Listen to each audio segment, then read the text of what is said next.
그리고 우리의 또 믿음 생활도 그런 것 같습니다. 그래서 우리 종교개혁주의를 돌아보면서 지난주에 또 광고 나갔던 것처럼 특별히 저희 교단은 지금 동성애 문제 때문에 찬반 논쟁이 아주 뜨겁게 또 가열되고 있습니다. 그래서 이러한 모든 것들을 우리가 한번 돌아보면서 우리 종교개혁주일은 지금 금식으로 하나님 앞에 주일 예배를 드렸으면 좋겠다. 그래서 우리 서부 한칸노회 모든 산악교회들이 오늘 또 금식으로 또 하나님 앞에 또 예배를 드리고요. 그리고 한 주간 또 우리의 믿음을 또 신앙을 돌아보면서 특별 기도회 하는 그런 시간들을 가지기로 했습니다. 금식을 하는 것은 쉽지 않은 일이죠. 그런데 하나님께서 또 우리의 이런 믿음을 보시고 또 새롭게 우리를 회복하시는 은혜가 부어질 줄로 믿습니다.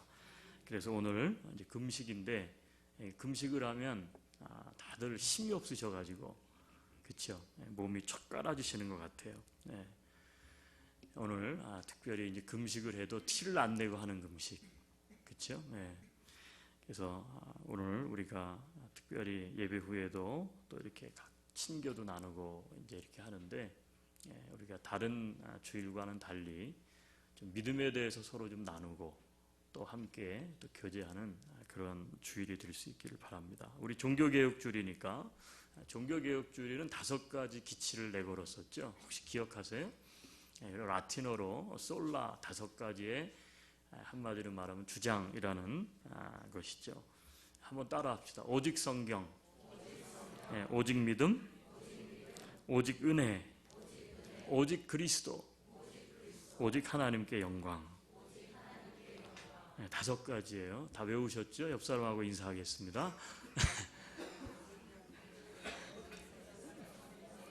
한 가지도 기억이 안 나세요? 오직 성경, 오직 믿음, 오직 은혜, 오직 그리스도, 그리고 오직 하나님께 영광. 이것이 우리 믿는 사람들의 목표 혹은 비전이 되어야 된다는 것이죠. 여러분 세상 어디 가도 존재하는 것이 있습니다. 그것 가운데 하나가 뭐냐면 탑이라고 하는 거예요. 탑. 타워 혹은 우리 파고다 있죠. 파고다. 한국에 가면 파고다 공원이 있어요. 맞습니까? 탑골공원. 그게 왜 그래요? 파고다라고 하는 탑이 서 있기 때문에 탑골공원이다. 그렇게 이름을 붙였습니다. 세계에서 현존하는 가장 오래된 탑은 이스라엘에 있어요. 바로 여리고에 있는 이 제리코 타워라고 하는 여리고 탑이에요. 이 탑은 얼마나 오래됐냐면 발견된 것 중에 가장 오래되었는데 기원전 BC 8,000년에서 10,000년 전쯤 세워진 탑이라 그래요. 그게 언제쯤이냐? 신석기 이전 시대입니다. 굉장히 오래됐죠. 높이가 8.5m 그리고 원형으로 되어 있어요. 그리고 안에는요 꼭대기로 올라가는 계단이 있어요. 돌로 쌓아서 만들었습니다. 이 여리고라고 하는 이 단어의 뜻은 향기라는 뜻도 있고요. 또 다른 뜻은 문이에요. 문, 달. 그래서 이것을 유추해 봤을 때 이 탑은 제사를 드렸던 단으로 사용됐을 것이다. 이렇게 추정을 합니다. 그러니까 뭐 하나님을 향해서 드린 건 아닌 것 같고 달을 뜻하는 제리코의 이름을 생각했을 때 그리고 향기라고 하는 것을 생각했을 때 단에서 짐승을 태워서 그렇죠? 불살라서 제사를 드리는 것이 고대의 종교 의식이었잖아요. 그래서 그때 향기가 나죠. 짐승이 타는 향기. 그래서 아무래도 제사의 단어로 사용됐던 것으로 추정이 돼요. 참 재밌는 사실은 뭐냐면 이스라엘 백성들이 출애굽을 해서 가나안에 들어갈 때에 제일 처음에 무너뜨린 성읍이 있어요. 그게 어디입니까? 여리고 성읍이에요. 이것은 좀 의미가 있을 듯도 해요. 그리고는 다시는 이 여리고를 건축하지 말라 이렇게 하나님이 명령을 하셨어요. 여러분 오늘은 제가 탑 이야기를 좀 하겠습니다. 탑 이야기. 우리 에드문턴에도 캐나다에서 높은 탑이 세워지고 있죠. 건물이에요. 혹시 아세요? 에드몬턴에 뭐 그런 높은 탑이 있어요. 이런 지금 반응들이세요. 토론토에 빼고 서부 지역에서 가장 높게 세워지는 탑이 있어요. 센테틱 아시죠? 회사의 사옥이죠. 다운타운 라저스 우리 하키 경기장 옆에 세워지고 있어요. 몇 메다인지 혹시 아세요? 250m. 지금 아직도 완공은 안 됐는데, 그리고 66층. 그것 때문에 논란이 많죠. 성경 장수를 따라서 하는 거냐? 그래서 어떤 사람들이 62층으로 내려야 된다. 근데 지금 66층으로 아마 올라가고 있는 것으로 생각이 됩니다. 그런데 이 마천루의 저주라는 게 있어요. 그게 뭐냐면 사람들이 이렇게 업적을 기리기 위해서 건물을 짓거나 탑을 쌓습니다. 그건 힘을 과용하는 거예요. 자, 우리가 이렇게 지금 이 정도 됐다. 근데 이 마천루의 저주라는 게 뭐냐면 항상 그것이 지어질 때가 되면 경기가 하락을 한대요. 항상. 이것이 그래서 나온 단어가 마천루의 저주예요. 그런데 참 묘하죠. 이 스탠텍 빌딩이 지금 거의 다 지어져 가고 있는데 내년이 완공을 앞두고 있는데 알버타 경기는 바닥을 쳐요. 어떻게 보면 뭐 사람들이 의미를 부여한 것일 수도 있겠지만 여러분 탑을 쌓는다, 건물을 높이 올린다. 이것은 우리 사람들의 업적과 관계가 있어요. 오늘 제가 탑 이야기를 좀 나누겠습니다. 특별히 이 바벨탑을 통해서 우리가 종교개혁주일인데 우리가 살아가는 이 세상을 어떻게 바라봐야 될 것인가. 좀 설교가 제 나름대로는 굉장히 준비를 좀 오래 했는데 좀 쉽게 해보려고 어제도 새벽 2시까지 고민을 했어요. 이게 전문적인 용어보다는 좀 쉬운 우리 성도들에게 맞는 용어로 선택을 해서 좀 어려운 문제예요. 그렇지만 이것을 좀 쉽게 좀 풀어갔으면 좋겠다. 그래서 좀 설교가 어려울 수 있어요. 그래서 제가 설교 본문을 가급적 좀 많이 실으려고 주보에다가 그래서 다른 때보다 글씨를 작게 했어요. 어떤 사람들은 오늘 이제 동성애나 여러 가지 문제를 놓고 우리가 함께 기도하는 날이라 동성애 문제를 좀 우리가 다루었으면 좋겠다 이런 바람들이 있으실 텐데 동성애 문제는 빙산의 일각이에요. 작은 그림이에요.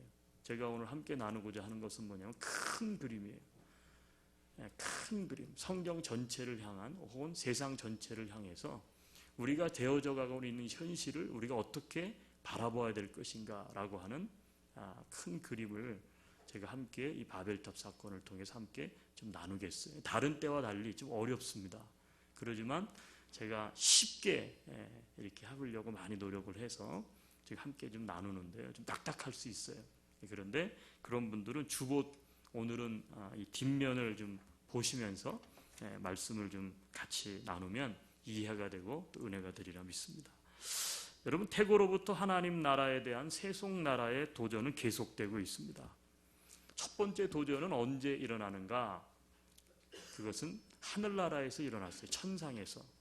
이사야서에 보니까 천상에서 뭇별 위에 자신의 보좌를 높이고 그리고 하나님처럼 나도 경배를 받기를 원했다.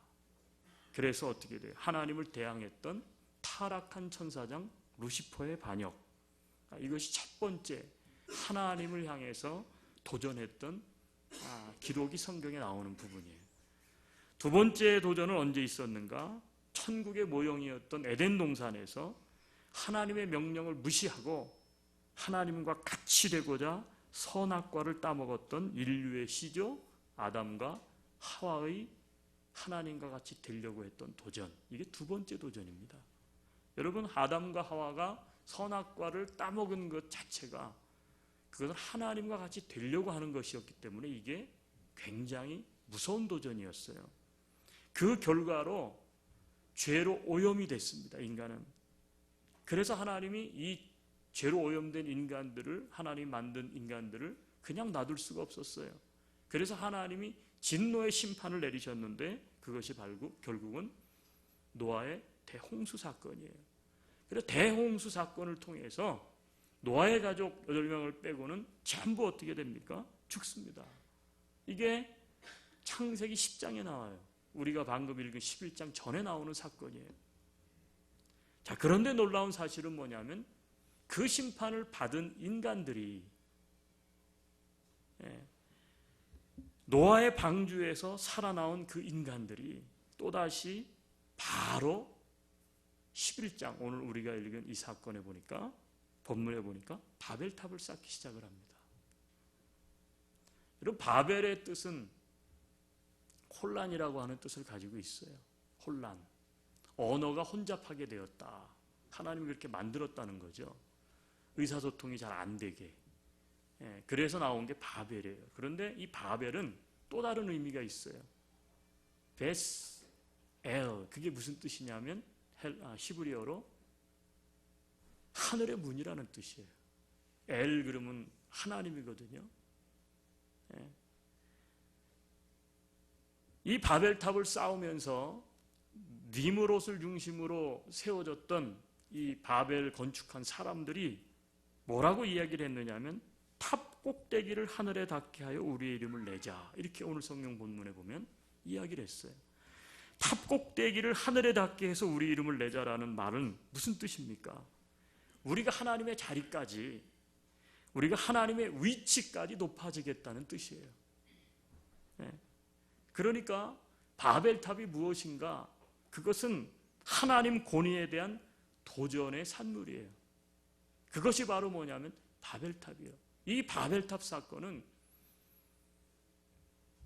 인류가 이 세상이 만들어지고 세 번째 하나님을 도전했던 무시무시한 사건입니다.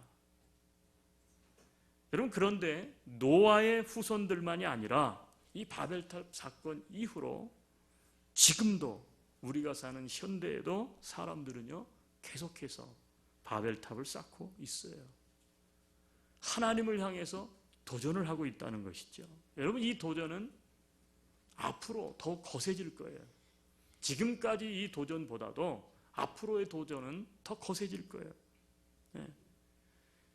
신국론이라고 알려졌죠. The City of God, 하나님의 도성이라는 제목으로 번역이 됐는데, 이 책에서 이 교부였던 어거스틴, 우리 기독교의 모든 신학을 정립한 가장 위대한 교부죠. 이게 어거스틴이 뭐라고 이야기했느냐면 이렇게 이야기를 했어요.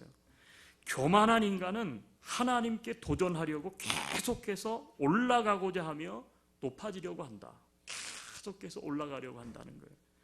계속해서 높아지려고 한다는 거예요.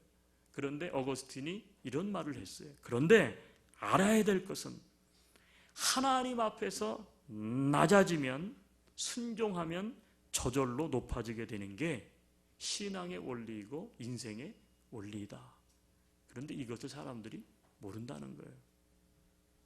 사람들은 자기 힘으로 하나님처럼 되려고 계속 도전합니다. 자기의 의로, 자기의 공로로 탑을 쌓는 것처럼, 그래서 하나님을 향해서 올라가려고 한다는 거예요. 그 높은 데까지 자기가 경배를 받고 영광을 받으려고 했던 루시퍼처럼. 그런데 어거스틴은 참 인간들이 무지하다는 거예요. 왜냐하면 하나님 앞에서 낮아지는 게, 하나님 앞에 순종하는 게 결국은 높아지는 것인데 그것을 모르고 살아간다는 거예요. 여러분, 이게 정답 아닐까 싶어요. 바벨탑은 결국은요, 인간은 신이 되고자 함을 잘 보여주는 사건이에요. 하나님과 같이 되려고 하니까, 하나님의 자리에 내가 올라가려고 하는 것이니까, 이것은 내가 신이 되고자 한다. 인간이 신이 되고자 했던 시도라는 거예요. 그런데 창조주 하나님이 피조물에게 부여한 최고의 선물이 있어요. 그게 뭘까요? 그것은 자유라고 하는 거예요. 자유.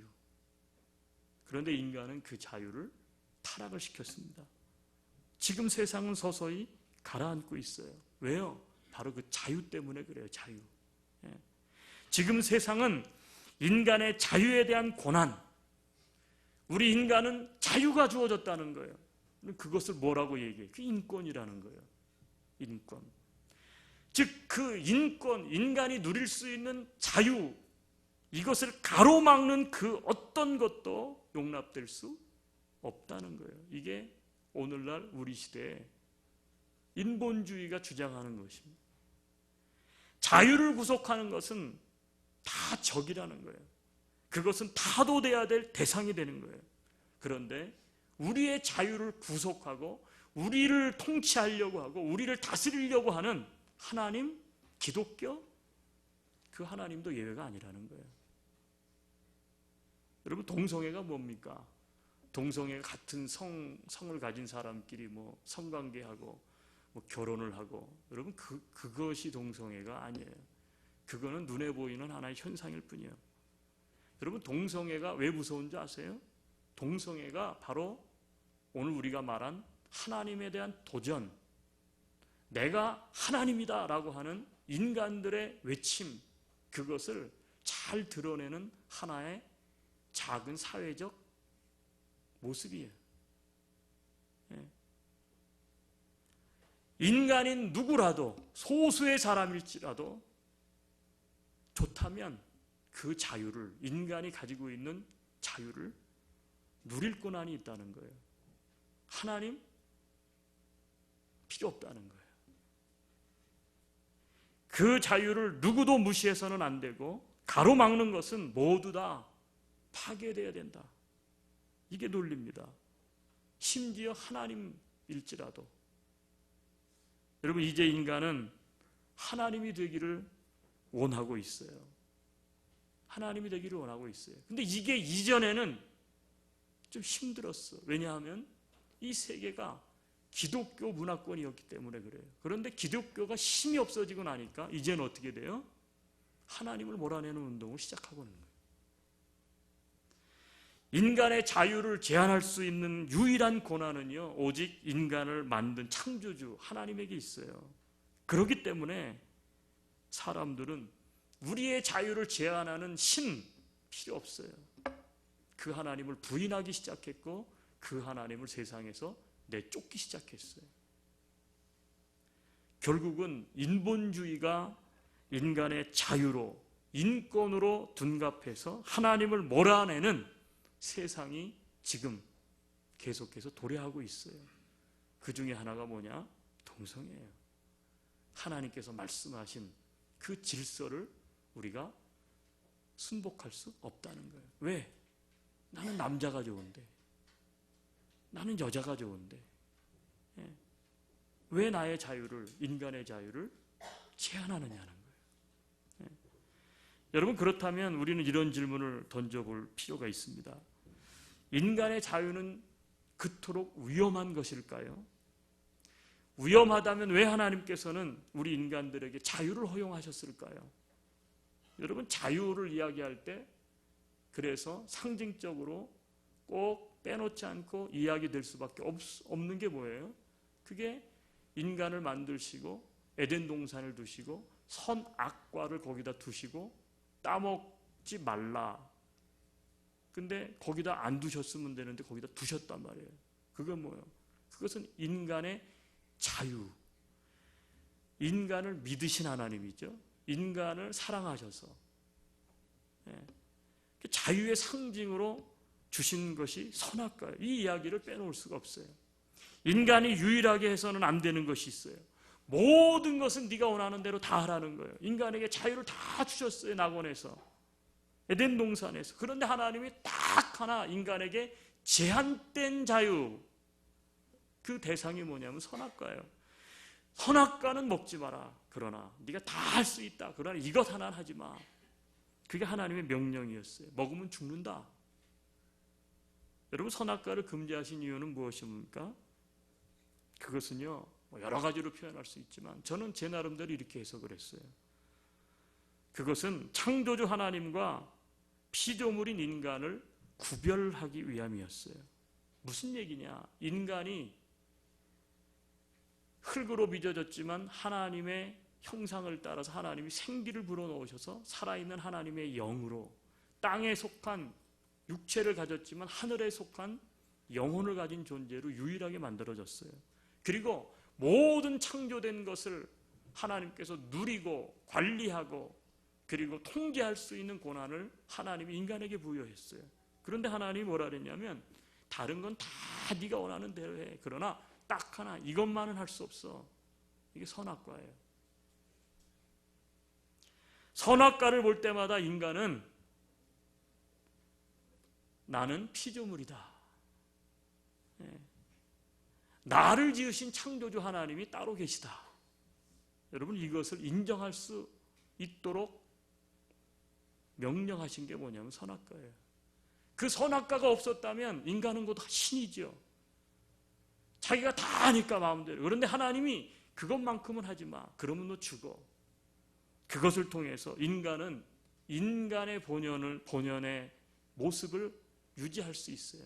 하나님이 있다는 사실을 나는 나를 통제하고 어떻게 보면 통치하시는 하나님이 있다는 사실을 알게 되는 거예요. 선악과를 보면 그 명령을 보면 그것이 뭐예요? 그 구별이에요. 하나님은 하나님이 되시고 인간은 인간 되는 거예요. 그런데 마귀의 유혹에 넘어간 인간은 선악과의 명령을 구별이 아니라 차별로 믿게 됩니다. 마귀가 와서 이야기하잖아요. 야, 저거 진짜 따먹지 말라든. 이거 먹으면 죽는다는데? 아니야, 안 죽어. 하나님과 같이 될까봐 그러는 거야. 저거 먹으면 하나님 같이 돼. 그때부터 이 선악과는 차별로 받아들여지기 시작했어요. 그래서 결국 인간은 어떻게 돼요? 이 차별을 극복해야 되겠다.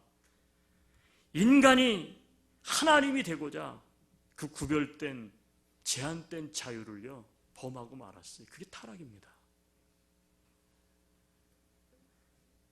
여러분 그 인간 안에 존재하고 있는 우리 안에 존재하고 있는 바로 그 죄성, 여러분 이게 배제될 때에 인정하지 않을 때에 인간의 자유는요 반드시 타락하게 돼 있어요. 무한 자유가 아니라는 거예요. 제한된 자유. 근데 그 제한된 자유가 우리를 억압하는 것이 아니고 차별하는 것이 아니라 인간답게 살아가기 위한 창조주 하나님이 고안해내신 구별의 선악과였는데 그것을 범함으로 말미암아. 근데 그것을 인정하지 않게 되면 어떻게 됩니까? 인간은 여전히 무한 자유를 주장하게 돼 있어요. 여러분 인간의 자유가 위험한 이유는 바로 이러한 사실을 거부하고 무한 자유를 주장하기 때문에 그래요. 무한 자유를 주장한다는 것 자체가 무엇을 의미합니까? 바로 인간이 인간되기를 거부하고 하나님이 되고자 하는 것을 말해주는 거예요. 결국은 그 자유 때문에 인간은 선악과를 따먹었고요. 그 자유 때문에 어떻게 됩니까? 바벨탑을 건축했어요. 그 자유 때문에 무한 자유 때문에 오늘날도 인간은 하나님을 향해서 도전하는 거예요. 여러분 이 자유 때문에 무한 자유 때문에 결국은 망하는 거예요. 하나님 앞에 심판을 받을 수밖에 없는 겁니다. 고든 코넬 신학대학교의 교수신 데이빗 웰스라는 교수님이 신학 실종이라고 하는 책에서 이렇게 이야기를 했어요. 세상은 계속해서 현대화로 나아가고 있고 교회는 세속화로 급격하게 변질되어 가고 있다. 이렇게 이야기를 했어요. 여러분 그 중심에 서 있는 게 뭘까요? 왜 세상은 자꾸 현대화로 물질 만능으로 그래서 어떻게 돼요? 하나님을 인정하지 않고 기술을 의지하고 자꾸 이렇게 나아가고 또 교회는 아니잖아요. 그게 그럼에도 불구하고 교회는 자꾸 왜 세상을 닮아서 세속화로 변질되어 가느냐는 거예요. 여러분 그 중심에 서 있는 것이 바로 뭐냐? 그것은 인간의 무한 자유 때문이라고 생각을 해요. 저는 무한 자유.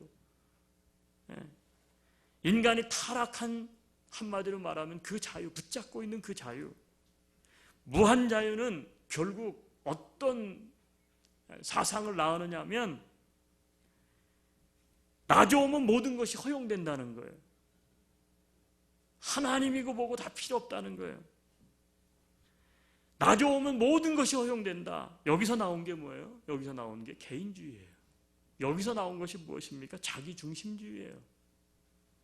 네. 현대화, 특별히 포스트 모더니즘, 마더니즘을 포함한 포스트 모더니즘, 이게 다 포함해서 현대화는 무엇을 주장합니까? 내가 기준이라는 거예요. 인간인 내가 기준이라는 거예요. 하나님 얘기하지 말라는 거예요. 내가 기준이라는 거예요. 기존의 진리라고 여겨왔던 모든 것들을 다 어떻게 하냐면 해체합니다. 우주의 중심이 성경도 아니고 하나님도 아니고 우주의 중심이 바로 자유를 가지고 있는 바로 인간인 나. 그러니까 어떻게 돼요? 내 중심으로 세상을 새로 만들어 가겠다. 이것이 제2의 바벨탑인 거예요. 자기 왕국의 주인이 된 인간은 자신을 통치하는 하나님 나라 인정할 수 없죠. 결국 이런 현대화가 교회에 들어오면서 하나님 중심이 아니라 인간 중심의 교회를 만들어가기 시작하면서 신앙은 변질되고 있어요. 교회는 세속화되기 시작했어요. 나 중심의 예배, 오늘도 우리가 여기서 예배를 드리지만 내가 이해되어지는 예배, 내 감정이 기뻐야 되는 예배, 내 마음을 달래주고 그렇잖아요. 네. 내가 얻을 수 있는 유익이 있는 예배가 전부 나 중심으로 바뀌어서 자기 중심으로 신학, 성경을 자기가 원하는 방식으로 다 풀어요. 동성애도 문제가 거기에 있는 거 아니에요? 왜 같은 말씀을 다르게 해석을 합니까? 그게 왜 그래요? 내가 맞다는 거예요. 나를 왕이 되도록 옆에서 도와주기만 하는 하나님, 내가 왕이고 하나님은, 주님은 왕인 나를 돕는 천사로 만들어버렸어요. 여러분, 하나님이 아니에요. 믿는 신앙인들에게 이야기를 해보면 여러분은 하나님을 믿고 있는 거예요? 천사를 믿고 있는 거예요? 대부분 우리가 믿고 있는 하나님은 천사입니다. 천사의 역할은 뭐예요? 돕는 자예요. 나를 성공시켜주고 나를 잘되게 하고 나를 번영하게 만들어주고 모든 것이 형통하게 만들어주고 그것만 해달라는 거예요. 천사처럼 천사의 역할만 해달라는 거예요. 나에게 잔소리하지 말라는 거예요. 나를 통치하지 말라는 거예요. 나에게 죄가 있다고도 얘기하지 말고 너 그렇게 살면 안 돼. 간섭하지 말라는 거예요. 그런 신은 필요 없다는 거예요. 절대적인 성경의 진리를 상대적 진리로 바꾸어 버렸어요. 절대적인 믿음을 상대적인 믿음으로 바꾸어 버렸어요. 이게 오늘날 교회의 세속화의 본질이에요. 가장 무서운 것이죠. 네. 여러분, 그렇다면 이러한 바벨탑의 시대, 인간의 무한 자유 시대, 자기 중심의 시대, 내가 곧 하나님이 되어가는 시대에 우리 그리스도인들은 어떻게 살아야 됩니까? 여러분, 오늘 성경을 한번 다시 돌아가 보세요. 자, 성경을 한번 여셔서 자, 본문 11장을 한번 보세요. 여러분, 이 바벨탑, 노아의 홍수가 끝나고 심판을 받았는데 방주에서 나온 사람들이 땅에서 같이 모이더니 바벨탑을 쌓고 하나님을 향해 대항을 하는 거예요. 근데 여러분, 이 11장이 끝나기 전에 우리가 9절까지 읽었지만 10절을 한번 보세요. 10절. 자, 10절이 뭐가 나오죠? 누구의 족보가 갑자기 나와요? 셈은 누구의 아들이죠? 노아의 세 아들 중에 가장 큰 아들로 추론됩니다. 셈, 야벳, 그리고 함. 셈족이죠, 셈족. 자, 근데 그 셈족 족보가 갑자기 여기서 왜 나오는가? 굉장히 중요해요. 족보를 쭉 한번 보세요. 이름들을 한번 쭉 보세요. 오래 살았죠? 예? 500년을 지나해서 뭐 자녀도 낳고 쭉 그랬는데 여러분, 이 족보에 쭉 내려가다 보면 이 족보는 어디로 나옵니까? 25절.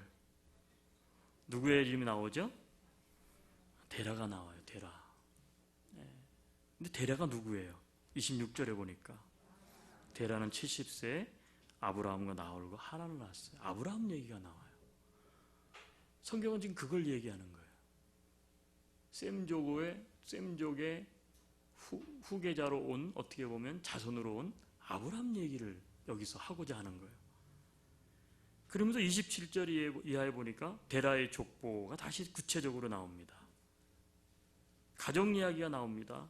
아브라함이 사라를 만났다. 하란으로 떠났다. 근데 데라는, 그의 아버지는 205세에 하란에서 죽었다. 여러분 12장으로 넘어가죠.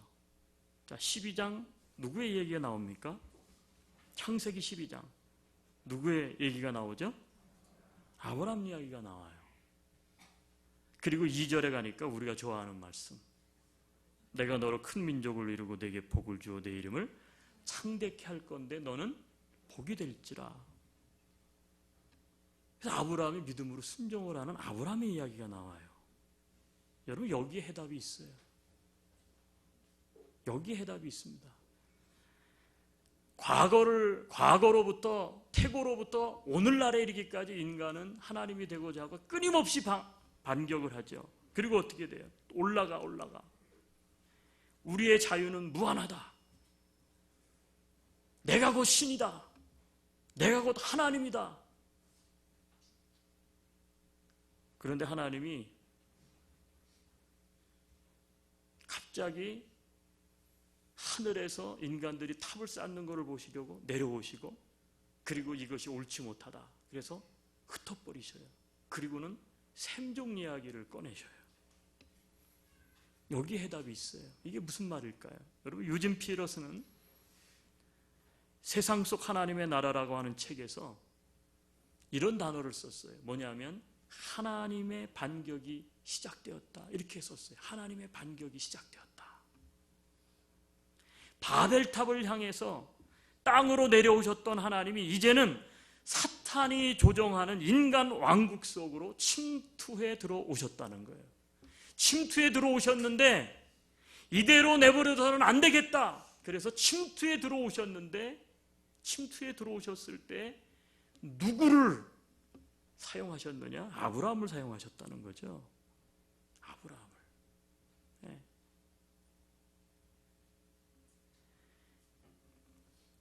인간 왕국 속으로 침투해 들어오셨는데 왜 아브라함을 갑자기 이야기합니까?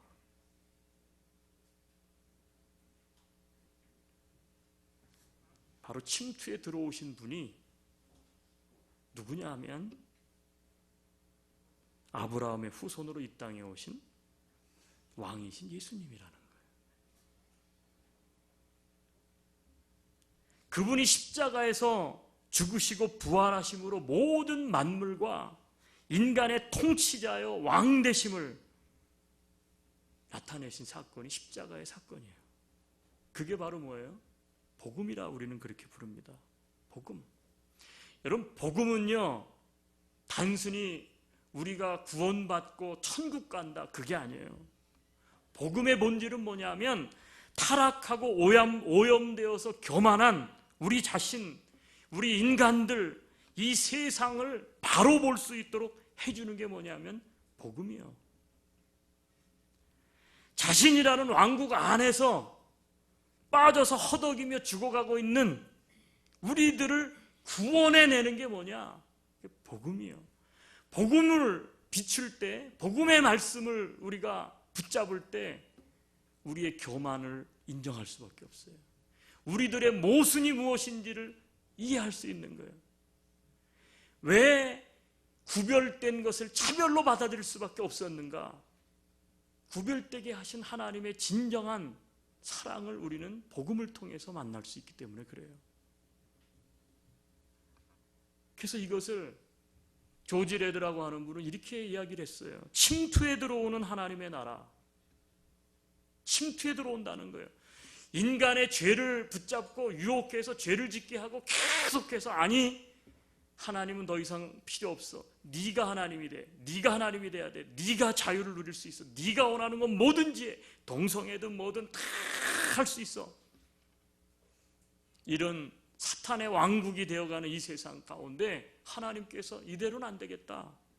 그래가지고 우리말로 말하면 저 공중에서 특수부대원 하나를 탁 투하시켰는데 그게 누구냐면 아브라함이야.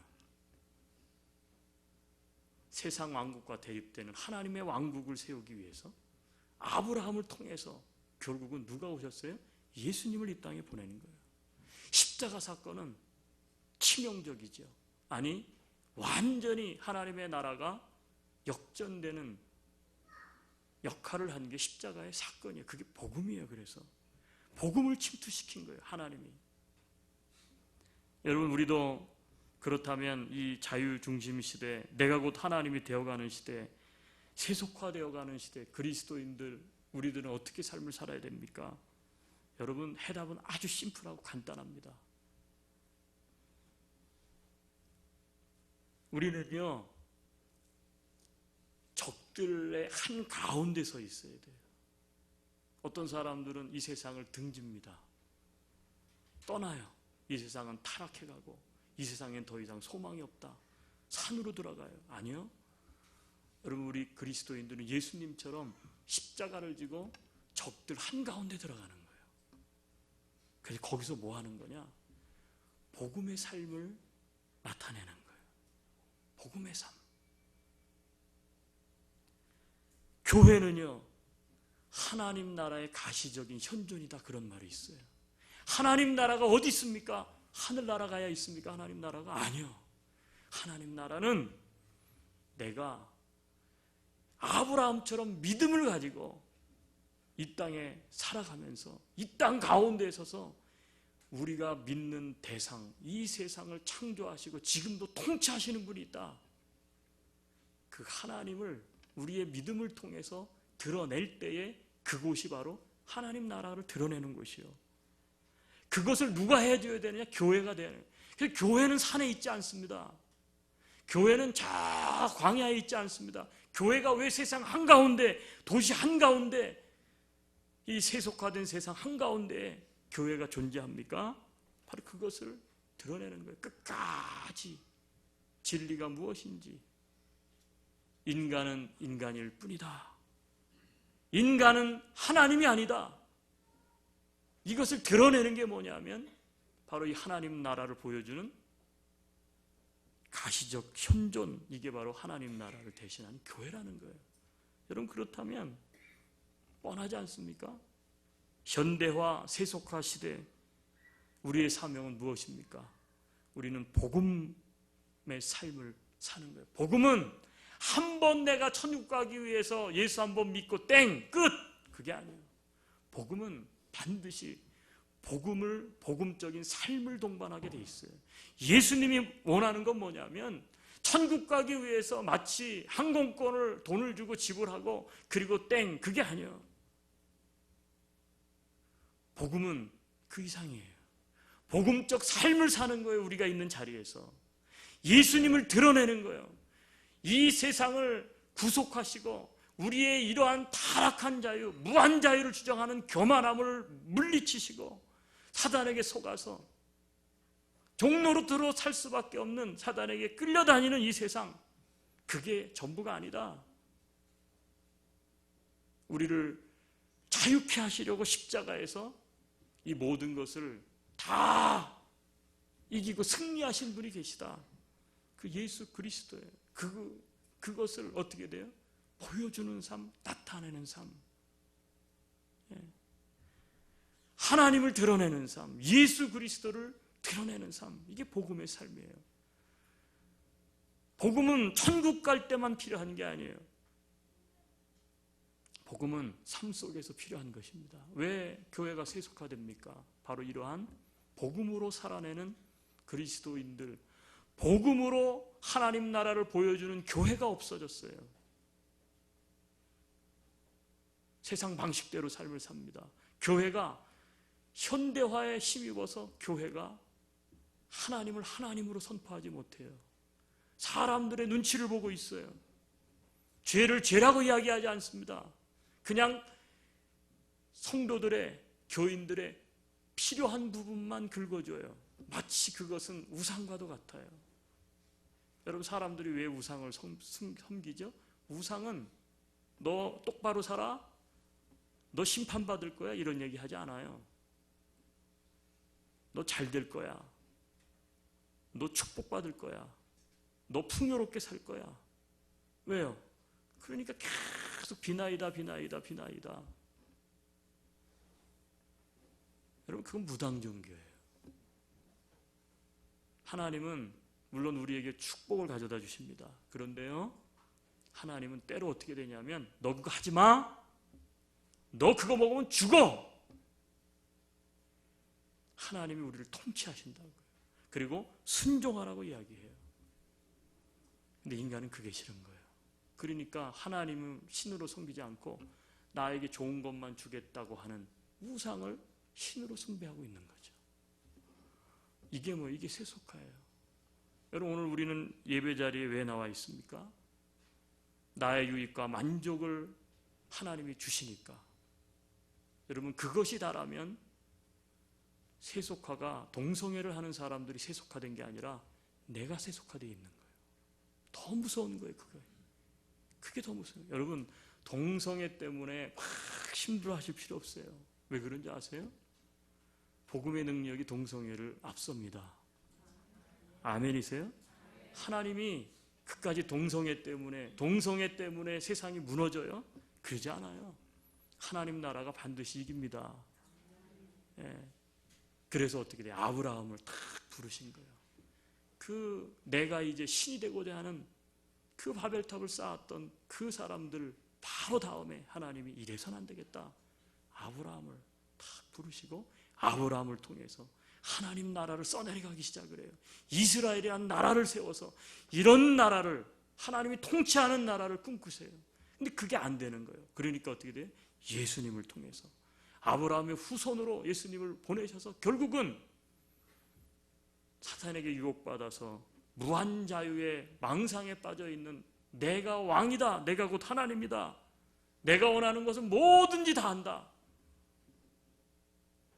인간의 이런 것들을 다 파괴시키시고 새롭게 회복시키는, 그게 뭐예요? 십자가의 복음이에요. 십자가의 복음.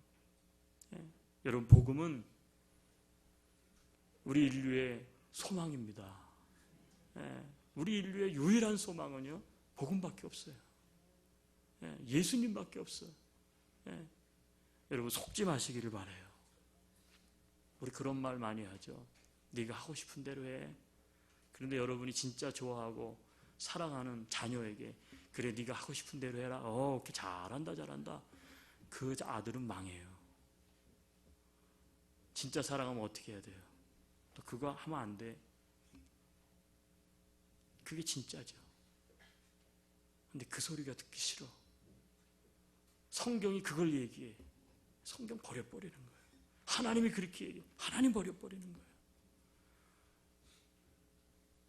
그 버리는 게 뭐예요? 그게 세속화입니다. 멀리 있는 게 아니에요. 그래서 세속화를 복음화로, 이게 하나님의 반격이에요. 우리도 삶 가운데 복음의 삶을 살아가실 수 있는 저와 여러분들이 있을 수 있기를 주님의 이름으로 축복합니다. 아멘. 우리 같이 찬양합니다. 우리 찬송가 585장 같이 찬양하겠습니다.